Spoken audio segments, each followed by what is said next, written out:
ஒரு நிமிஷம் வதந்திகளை வந்து நம்பாதீங்க. ஒரு நிமிஷம் ஐயா, ஒரு நிமிஷம் பேசுறதுக்கு வந்திருக்கோம். நாங்கள் நமது நலம் நமது விவசாய சங்கத்திலேருந்து வந்திருக்கோம் ஆச்சுங்களா. இப்போ நீங்கள் 3 நாள் வந்து அந்த பகுதியினுடைய பத்திரப்பதிவை நீங்கள் நிறுத்தி வச்சுருந்துருக்கீங்க. இல்ல, பதிவு வந்து நடந்துகிட்டு தான் இருக்கு. யாரோ தவறான தகவல் கொடுத்துருக்காங்க. ஒரு நிமிஷம் ஒன்று ரெண்டு வந்திருந்தாலும் பதிவாகி பாய்ஞ்சிருக்கோம் சார். நாங்கள் ஒரு 4 நாளைக்கு மூலம் கூட வந்து கேட்குறோம். நான் சொல்லியிருக்க மாட்டேன், நான் சொல்லலை, பதிவு மாட்டேன்னு சொல்ல யாருமே சொல்லலை. யாரோ தவறான நியூஸ் உங்களுக்கு கொடுத்துருக்காங்க. அதை வச்சு நீங்கள் வந்து இவ்வளோ தூரத்துக்கு உங்களுடைய வேலைகளை விட்டுட்டு வந்திருக்கேன். நல்லபடியாக ரெகுலராக இன்னைக்குள்ள பாஞ்சிருக்கேன், பார்த்துக்கோங்க. முதல்வர் மக்களோட முதல்வர் அன்னைக்கு நீங்க வந்து நிறுத்தி வைக்க சொல்லியிருக்காங்க. நீங்க சொல்லியிருக்கீங்க, அப்பவே சொன்னீங்க. நீங்க அதுக்கப்புறம் தான் நாங்க வந்து பிரச்சனை பண்றோம் அப்படிங்கிறதுக்காக தான் நீங்க எழுத்து வடிவில் நீங்க வந்து இன்னிலிருந்து பண்ற அப்படின்னு சொல்லியிருக்கீங்க. அதுக்கு முன்னாடி நீங்க 3 நாள் நிறுத்தி வச்சிருக்கீங்க. உங்க ஒரு நிமிஷம் இருங்க. இல்ல என்ன நினைச்சிருங்க, இருங்க ஒரு நிமிஷம். இல்ல அவர் ஏதோ பெரிய இது மாதிரி நினைச்சிருக்காரு, ஜாக்கிரதை சார். இல்ல நீங்க பாட்டுக்கு போறாங்கறீங்க. இல்ல இருக்கு சார், செல்வம் ஒரு நிமிஷம். இல்ல நீங்க சொன்னீங்கல்ல, நின்னமில்ல, அவர் வந்து தலையாட்டிட்டு போறாரு. என்ன நினைச்சிருக்கீங்க? போலீஸ் உங்களுக்கு வந்து பாதுகாப்பு இங்க நின்று நினைக்கிறீங்களா? இல்ல இந்த போலீஸ் மீறி எதுவும் நடக்காதுன்னு நினைச்சிருக்கீங்களா? நீங்க பாட்டுக்கு போறான்னு தலையாட்டிட்டு போறீங்க. அப்ப எங்களெல்லாம் பார்த்தா உங்களுக்கு எப்படி தெரியுது? எப்படி தெரியுது? மாத்தி மாத்தி பேசிட்டு இருக்கீங்க. இல்ல இருங்க ஒரு நிமிஷம். பேசிட்டு இருக்கும்போது போறாங்கறீங்க உள்ள, எங்க போவீங்க உள்ள? இருங்க பேசாதீங்க. யாரும் பேசக்கூடாது. தலைவர் மட்டும் பேசுறாரு, யாரும் பேசக்கூடாது. இல்ல நாங்க பேசிட்டு இருக்கும்போது நீங்க தலையாட்டி இப்படி சொல்லிட்டு போனோம்னா அதை அப்படியே கேட்டு இருக்கிறதுக்கு எங்களெல்லாம் பார்த்தா உங்களுக்கு அப்படி தெரியுதாக்கு? கேட்கறது ஒழுக்கமா பதில் சொல்லுங்க. கம்ப்ளைண்ட் ரெடி பண்ணி வச்சிருக்கிறோம். இதே செல்வம் உங்க மேல எஃப்ஐஆர் போட்டு ரிமாண்ட் பண்ண ஞாபகம் வச்சுக்கோங்க. இல்லன்னா செல்வத்துக்கிட்ட தொங்கிட்டு இல்ல, ஆன்லைன்ல கம்ப்ளைண்ட் ரெஜிஸ்டர் பண்ணிட்டு நான் ஹைகோர்ட்ல டைரக்ஷன் வாங்கிட்டு வந்துருவேன். என்ன நினைச்சு பேசிட்டு இருக்கீங்க? உங்க பேர் என்ன முதல்ல சொல்லுங்க. செல்வம் ஒரு நிமிஷம். முதல்ல அவர் வந்து சரியா நடந்துக்கணும் பாருங்க. உங்களோட கடமை என்ன? அவர் இப்படி காட்டிட்டு இன்னைக்கோட பண்ணிருக்க போறேன் அப்படின்னு போனா பத்திரப்பதிவு தடையில்லைன்னு அன்னைக்கு நம்ம சொல்லி முதல்ல அவர் உள்ள போறேன்னு சொல்லக்கூடாது. நாங்க அந்த வேலையில அதை வந்து திறமை நின்று இருக்கிறோமா?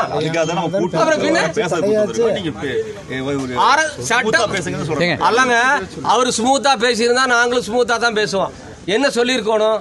கொஞ்சம் நீ தள்ளி நில்லுங்க. நீங்க நடுவுல நிக்கிறத பார்த்தா ஏதோ நான் அவர் அடிச்சு போடுற மாதிரியும் நீங்க இப்படி குறுக்க நின்று இல்ல ஒரு அவரோட முகத்தை பார்த்து உங்க பேரு சொல்லுங்க. செல்வ பாலமுருகன். செல்வ பாலமுருகன் ஒன்னு தெரிஞ்சுக்கங்க. நீங்க இந்திய அரசியலமைப்பு சட்டப்படி அரசு பணியாளராக நியமிக்கப்பட்ட ஒரு அரசு பணியாள். உங்களுக்கான ஊதியத்தை அரசு எங்களுடைய வரிப்பணத்திலிருந்து வழங்குகிறது. சட்டப்படியான ஆட்சி நடக்குது. உங்களுடைய வேலை ஒவ்வொன்றும் சட்டப்படியா இருக்கும். உங்க வேலை மட்டும் இல்ல, இவங்க வேலை உட்பட சட்டப்படி பண்ணலன்னா என்ன ஆகுங்கிறது இவங்களுக்கு தெரியும். இப்பதான் ஒண்ணு நாங்க பயிற்சி கொடுத்துருக்கிறோம், புரியுதா? நீங்களும் அதை ஞாபகம் வச்சுக்கோங்க. நீங்க ஒன்றும் கடவுள் அல்ல, அல்லது நீங்க ஒன்றும் அரசர் அல்ல. நாங்க ஒன்றும் உங்ககிட்ட பிச்சை கேட்டு வந்த ஆளுங்க இல்ல, புரியுதா? நீங்க இந்த டாக்குமெண்ட் ரைட்டு பேசுற மாதிரி எல்லாம் பேசுறீங்கன்னா வேற விதமாய் போயிடும். அதை நீங்க ஞாபகம் வச்சுக்கோங்க. இப்போ போலீஸ் இருந்திருக்கிறது வந்து மாவட்ட நிர்வாகத்துக்காக. இன்னும் இவங்க கிட்ட கேள்வி கேட்டா இவங்க பதில் சொல்ல வேண்டி இருக்குது. நான் பரவாயில்லன்னு விட்டு வச்சிருக்கிறேன், புரியுதா? நீங்க வந்து இப்படி ஆட்டிட்டு உள்ள போய் உட்காந்துட்டு நீங்க மாமூல் வாழ்க்கையை தொடர்ந்துக்கலாம் நினைக்க வேண்டாம். எல்லாம் வச்சிருக்கிறோம்.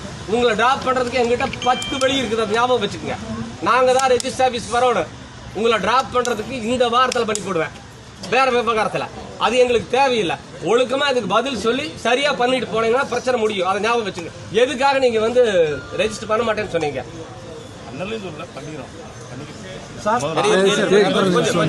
செல்வ இது என்ன பதில்? அவர் சொல்ற பதில் 3 நீங்களே இருந்தீங்க சார். உங்க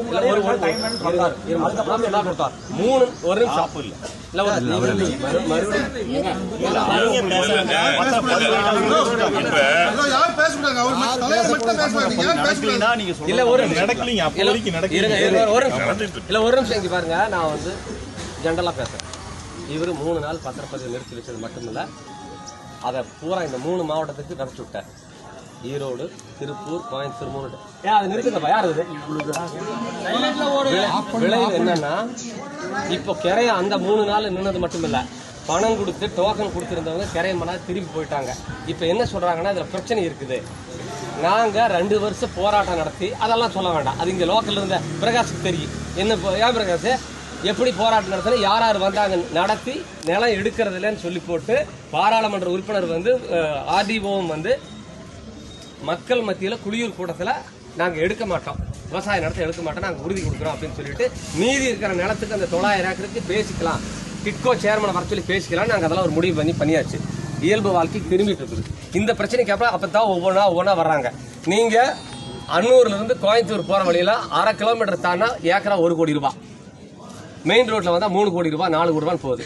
அங்க 40 லட்சம் கூட போறதில்ல. என்ன காரணம்னா இந்த இளவெல்லாம் தான் காரணம். இதுல இருந்து மீண்டு இப்பதான் ஓரளவுக்கு வந்துட்டு இருந்தோம். இவர் 3 நாள் பண்ண வேலை இப்ப மொத்தமா வியாபாரம் எடுத்து போச்சு. இதுல இருந்து மீண்டு எந்திரிச்சு நீ ஒருத்த வந்து பூமி வாங்க வருவானா இல்லையான்னு தெரியாது. சும்மா அப்படி சொல்லிட்டு நான் பண்ணிட்டு அப்படி போறதுக்கு நாங்கெல்லாம் உனக்கு காதுல பூ வச்சிருக்கல, கடுப்புல இருக்கிறோம். இதனுடைய விளைவு இந்த மக்களுடைய பொருளாதாரம் மண்டையடி ஆயிப்போச்சு. இதனுடைய பின்விளைவு என்னன்னா வெறும் பொருளாதாரம் மட்டும் இல்ல, இவங்க வாழ்வியலையே பாதிக்கக்கூடிய அளவுக்கு ஆயிப்போச்சு. ஒரு பொண்ணு கொடுக்குற இடத்துல கட்ட இடத்துல இவங்க எல்லாம் சிப்காட்ல போகுமாமா, இந்த பூமியை நம்பி போய் என்ன பண்றது, இங்க பொண்ணு கொடுத்து என்ன பண்றது, இங்க பொண்ணு கட்டி என்ன பண்றதுங்கிற அளவுக்கு இவங்க வாழ்க்கை பாதிக்கப்பட்டிருக்குது. இவ்வளவு பெரிய ஒரு அயோக்கியத்தனத்தை பண்ணி போட்டு ஒண்ணுமே இல்லாத வந்தோன்னா இப்படி காட்டிட்டு அவர் போறாங்கிறாரு. நாங்க சாதாரண எடுத்துட்டு போக முடியுமா? 324 BNS 324, பழைய IPC 425, 26, 27, 440 இந்த செக்ஷன்ல அவர் மேல நாங்க இப்ப கம்ப்ளைண்ட் கொடுக்குறோம். நீங்க FIR போடணும். இந்த கூட்டம் அப்படியே அங்க ஸ்டேஷனுக்கு வரும். அவர் போகட்டும். நான் என்ன சொல்றேன், எதுக்கு பேசுறதுக்கு கூப்பிட்டேன்னு சொன்னேன். இதெல்லாம் பண்றதுக்கு இதெல்லாம் தேவையில்லை, நாங்களாம் அங்க உட்காந்து பண்ணிடலாம். நீங்க பண்ணலன்னு சொன்னா ஆன்லைன்ல ரெஜிஸ்டர் பண்ணி போட்டு ஹைகோர்ட்ல ஒரு டைரக்ஷன் வாங்கிட்டு வந்துடலாம். ரொம்ப நேரம் ஆகாது. எங்ககிட்ட எவிடன்ஸ் இருக்குது. அவரெல்லாம் நான் சொல்லல அப்படின்னு சொல்றதுதான் ஆகாது. ஒரு வாய்ப்பு, செஞ்ச தப்பை திருத்திக்கிறதுக்கு ஒரு வாய்ப்பு. பாதிக்கப்பட்ட மக்கள் இருக்காங்க, அதுக்காகத்தான் பாலமுருகன் சரிதானே சொல்றாங்க, பாலமுருகனுக்கு ஒரு வாய்ப்பு கொடுத்திருக்கிறோம். இந்த பஜனை எல்லாம் பாடிட்டு இருந்தா அது மத்தவங்க கிட்ட நடக்கும், எங்கிட்ட அதெல்லாம் நடக்கவே நடக்கும்.